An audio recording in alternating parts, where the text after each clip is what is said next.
Hello বন্ধুরা, আমি শুভ্রনীল চলে এলাম একটা আপডেট নিয়ে। আমরা শুনেছিলাম যে অভিজিৎ সেন এর আগেই বলেছিলেন যে যদি সব ঠিকঠাক থাকে তাহলে একটা অ্যানাউন্সমেন্ট আসবে 1 জানুয়ারি।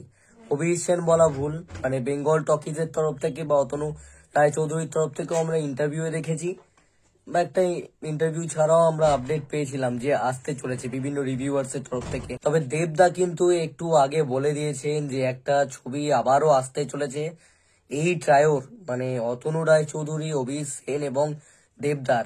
নায়িকাকে অবশ্যই এখনো বলেনি, তিনজনের একটা একসাথে ছবি পোস্ট করে বলেছে যে আবারও পরের বছর ক্রিসমাসে বা ডিসেম্বর মাসে 1 জানুয়ারি, এই যে টাইমটা বছরের শেষ, বছরের নতুন বছরের শুরু, এই সময় আবার একটা ছবি কিন্তু আসছে। সবচেয়ে মজার, এখনই রিলিজ ডেট বলে দিয়েছে 20 তারিখ, 20/12/2024। তবে এখনো প্রি স্টেজে রয়েছে, আলোচনা চলছে, ডিসকাশন চলছে। দেবদা এটা বলেই দিয়েছে সবকিছু যদি ঠিকঠাক থাকে, যদি সবকিছু এখন থেকে ঠিকঠাক থাকে, যদি ঠিকঠাক হয় তবেই আসবে।